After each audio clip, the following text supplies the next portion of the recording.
2, 3.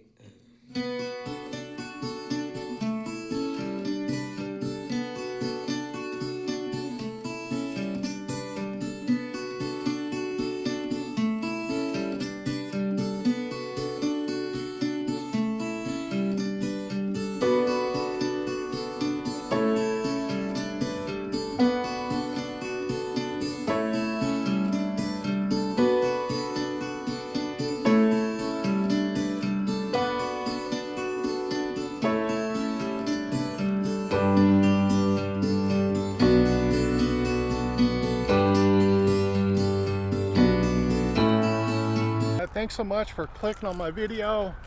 I'm here in Mission Hills, California. I'm at the cemetery. We're here to visit with Chuck Connors, the Rifleman.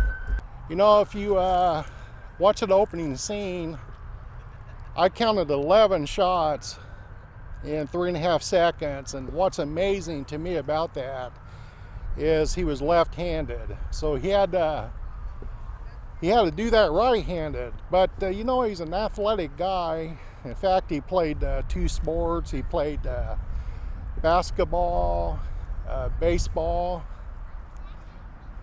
In fact, that's how he got the nickname Chuck. Here we are. Right here he is. Chuck Connors. The way he got the nickname Chuck, he didn't like the name Kevin, his birth name. Although he named one of his sons Chuck, or Kevin.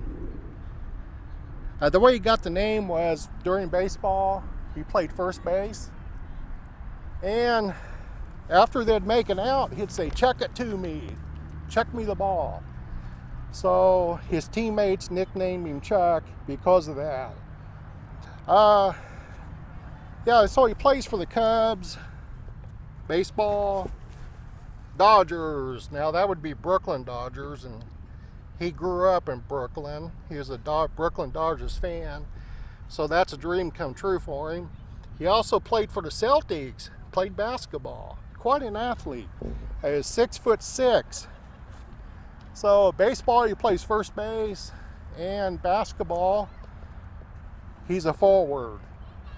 Now back then they didn't have power forwards or shooting forwards or whatever, but quite an athlete. He got a scholarship. He went to Seton Hall University on a full ride scholarship.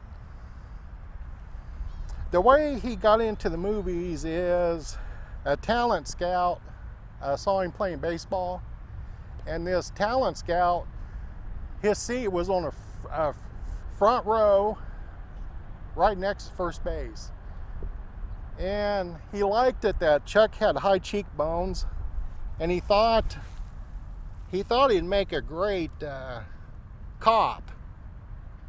So he talks to Chuck and invites him to come in for to audition.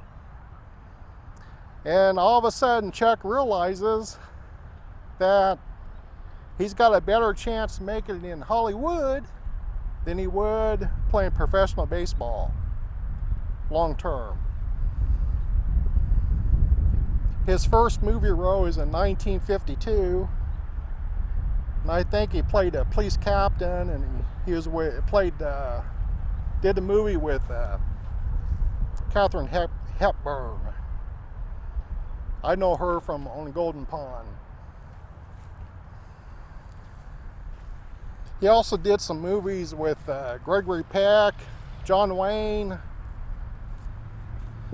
Let's see, who else? Charlton Heston.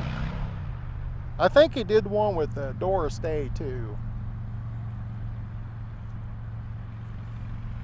Let me talk about the rifle a little bit. That was a model 1892, and they used 3 of them during the television series. 2 of them were real, and 1 of them was fake. If you watch the reruns, and by the way, you can catch them on YouTube too. If you watch the reruns, you can see the one in the holster, that would be a fake gun. rubber, hard rubber. And then the one they would throw around was also a fake one. But what I was about to say, 1892 model. Now this show was supposed to have been taken or taped or taken in 1881. So they're a little bit off on the firearm. Now it was Chuck's idea to design that handle, the circular, kind of an oblong shape, because he wanted to twirl that baby. He wanted to master that gun. That was very important to him. So they came up with that design. It worked really well. Chuck's married 3 times. And it's usually a Hollywood actress that he'd meet during a movie. He's got 4 sons, Steve, Jeff, Kevin, and Mike. Even though, again, he didn't like the name Kevin. Chuck Connors was a lifelong Republican, conservative, made friends with Nixon, Ford, Reagan. He would do public appearances to raise money for the Republican Party. Now this is how he meets Brezhnev.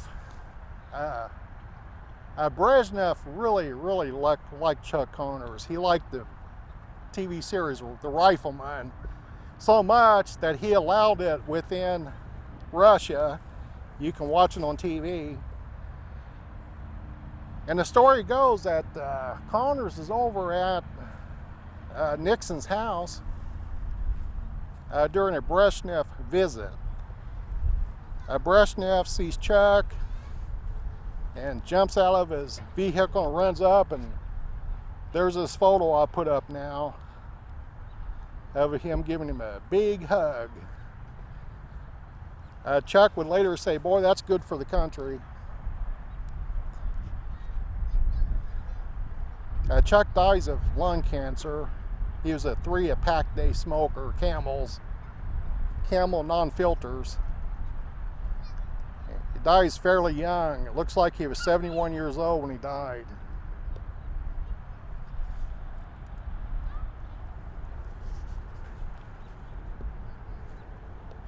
I think what I'll do now is I'll put up, well actually I found his house. He lived at 25660 Deer Trail Drive. It's north of Lancaster out this direction. But I think what I'll do is I'll show you some pictures. Let's go ahead and do that.